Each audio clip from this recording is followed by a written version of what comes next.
राजा के सहसपुर बिलारी के वारिश और पूर्व सांसद राजा चंद्र विजय सिंह ने संभल के चंदौसी में बनी बावड़ी को अपनी संपत्ति बताते हुए कहा कि अन्य लोग जो भी दावा कर रहे हैं हम उन्हें नहीं जानते हैं। ये हमारे पुरखों की संपत्ति है और हम चाहते हैं कि पुरातत्व विभाग इसको अपने कब्जे में लेकर इसे पर्यटन स्थल के रूप में विकसित करे। इससे चंदौसी के लोगों को लाभ मिल सकेगा। संभल में विद्युत चेकिंग के दौरान भोलेनाथ का बंद मंदिर मिलने के बाद से लगातार संभल जिला प्रशासन ऐसे परिसरों की तलाश कर रहा है जिस पर लोगों ने अतिक्रमण कर कब्जा किया हुआ है। इसी अभियान के दौरान चंदौसी में 3 मंजिला बावड़ी मिली है। संभल जिला प्रशासन उस बावड़ी की खुदाई कर रहा है। इस मामले में पूर्व सांसद चंद्रभूषण ने सामने आकर दावा किया है कि यह संपत्ति उनके पुरखों की है और वह चाहते हैं कि इसको सरकार अपने कब्जे में लेकर एक पर्यटन स्थल के रूप में विकसित करे ताकि पर्यटक यहाँ आए और चंदौसी के लोगों को इसका सीधा लाभ मिले।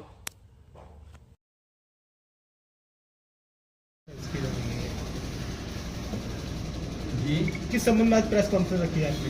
लोग कह रहे थे कि एक चंदौसी में एक बावड़ी मिली है जिसकी खुदाई जारी है और उस खुदाई में तिमंजिला एक बावड़ी मिल रही है। अनूठी चीज़ है। उत्तरी भारत में बहुत कम बावड़ियाँ हैं कि ज़्यादातर इसका रिवाज राजस्थान गुजरात आदि में होता है। तो कुछ लोग कह रहे थे कि वो हमारी है हमारी है हमारी है और जो लोग ये कह रहे हैं उनसे मैं परिचित नहीं हूँ। इसकी सच्चाई ये है कि हमारे परिवार की बनाई हुई है, हमारे परिवार की मिल्कियत है और हमारे परिवार में इस टाइम हम 2 व्यक्ति हैं, एक मैं और एक मेरी छोटी बहन। ये बात स्पष्ट करनी थी कि हमारी है, हमारे परिवार की है, हमारे परिवार की बनाई गई है और हम ये चाहते हैं कि पुरातत्व विभाग इसे ले और इसका उद्धार करे और चंदौसी वासियों के लिए एक अच्छा पर्यटक स्थल बने। क्या आपकी और भी संपत्तियां हैं चंदौसी के अंदर, जैसे बावड़ी निकली है, इस तरह की कुछ और भी संपत्तियां हैं? अब साहब कौशल जी जैसे लोग हैं वो निकालेंगे कहीं ना कहीं से। तो इसके बारे में, बावली के बारे में हमें सुना था मगर हमें ये नहीं मालूम थी कि इधर दबी हुई थी। क्योंकि वहाँ जो मकान है वो हमारे बुजुर्ग ने बनाया था, राजा किशन कुमार सिंह साहब ने, और उनका वहाँ एक पत्थर भी है, कृष्ण निवास करके वो इमारत थी, कोठी थी और उसी प्रांगण के अंदर ये बावड़ी थी। कुछ आसपास कब्जा भी है उस क्षेत्र में, सुना है। तो यानी आप जो लोग कह रहे हैं कि हमारी उनका आरोप निराधार जो कह रहे हैं मेरी समझ से मैं तो ये प्रशासन से कहूँगा कि पुराने रिकॉर्ड खंगालें, देख लें, सच सामने आ जाए। ये तो बच्चा वहाँ इलाके का सब जानता है कि किसकी है। साहब वहाँ पे कई लोग ये दावा अपने होने का दावा जो करते हैं, तो आपका भी दावा है कि अपना है, तो ऐसे में क्या कुछ प्रूफ है उस चीज़ को लेकर? पुराने रिकॉर्ड देख लिए जाए। हमारे पुरखों का वहाँ मकान था, हमारे पुरखों के प्रांगण के अंदर ये बावली है, उन्हीं की बनाई हुई है। ओलिया के किले से जब जाते थे ये यहाँ सहसपुर आते थे तो चंदौसी आधे रास्ते आती थी। तो वहाँ जो हमने सुना है लश्कर वश्कर वहीं रुकता था।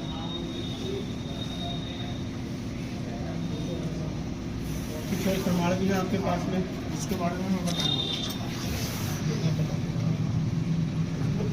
सर? मैं सनातन सेवक संघ प्रांत प्रचार कौशल किशोर बंदे मात्र बावली और बाकी बिहारी जी की शिकायत मैंने श्रीमान जिलाधिकारी महोदय संभल और माननीय मुख्यमंत्री जी से करी थी।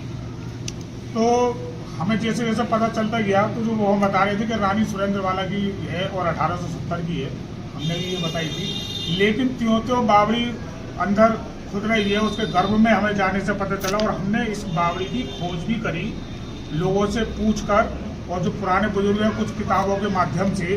तो हमें ये पता लगा राजा कृष्ण कुमार जी के परदादा राजा आत्माराम जी ने 1700 में ये लगभग बनवाई है बावड़ी, क्योंकि उनका मुरादाबाद से बदायूं और बिजनौर ये इनके लश्कर थे, इनकी रियासत थी। चूँकि चंदौसी हमारी सेंटर में पड़ती है मुरादाबाद और बदायूं के, तो उनको लश्कर को रोकने के लिए, लश्कर का विश्राम करने के लिए ये बावड़ी का निर्माण कराया गया। अब बात आ रही है कि तरह तरह दावेदार पैदा हो रहे हैं। एक शिप्रा 11 नाम की महिला ने इस पे करा था कि ये मेरी दादी थी रानी सुरेंद्रवाला। रानी सुरेंद्रवाला रानी नहीं थी, जब इतिहास को खंगाला गया वो एक नर्तकी थी। नर्तकी के रहने साथ राजा जगत कुमार जी ने उन्हें एक स्थान दे दिया कुछ समय के रहने के लिए, बसेरा करने के लिए। लेकिन उनके साथ जो नर्तकी दूसरी रामकली और चंद्रवती आई थी, तो उनकी शादी ताराचंद मल्होत्रा जो साइकिल से कपड़ों की फेरी करते थे वो उनसे हुई थी। उनके बेटे हुए चमनलाल मल्होत्रा, विष्णु कुमार मल्होत्रा और फिर लल्ला बाबू, जो फर्जी तरीके से उस कोठी पे जो राजा कृष्ण कुमार का निवास था उस पर काबिज हो गए थे। उनकी 5 पुत्रियां थी जिसमें शिप्रा गिराजी है। शिप्रा गिराजी ने भ्रमित करने के लिए, अपने आप को हाईलाइट करने के लिए वो अपनी बाबरी बताने लगी। और बाबरी के जो असली वंशज हैं राजा कृष्ण कुमार के राजकुमार जी, फिर राजा जगत कुमार जी और रानी प्रीतम कुमार जी और उनकी पुत्री राजकुमारी इंद्रमोहनी से राजा चंद्र विजय सिंह जी सामने है। तो असली वंशज का ये पूरा खाका यहाँ निकल कर आया है। और जो भी दुष्प्रचार कर रहा है शिप्रा गिरिराज जी को भी मैं चैलेंज करना चाहूंगा कि वो आए और अपने बताए वो किस प्रकार से बता रहे हैं। और माननीय राजा जी का भी ये कहना है कि जो पूरा तत्व विभाग है इस ऐतिहासिक चंदौसी की ऐतिहासिक धरोहर को पूरा तत्व को सौंपने के लिए तैयार है। और श्रीमान जिलाधिकारी महोदय जी से भी राजा साहब की बात चल रही है और वो लिखित में देने को तैयार है कि इसे सरकार अपने कब्जे में ले और इसे एक ऐतिहासिक निर्माण, और जो भी राजा साहब से भी अगर बनता होगा इसके बावजूद भी उस ऐतिहासिक निर्माण में या अन्य और किसी उसमें सनातन धर्म की परंपरा को जीवित रखने के लिए राजा साहब हमेशा तत्पर तैयार है। और राजा साहब ने पूरा प्रशासन को आश्वासन दिया है कभी भी किसी भी लायक भी और जिस समय भी जरूरत राजा साहब की पड़ेगी तो इस बावड़ी के सुंदरता के लिए, अन्य सनातन धर्म की जो बागे बिहारी का मंदिर निकला उसकी सुंदरता के लिए राजा साहब हमेशा तत्पर हैं। जैसे पूर्व में राजा साहब के बुजुर्ग सेवा करते आए हैं जनता की, ऐसे ही राजा साहब हमेशा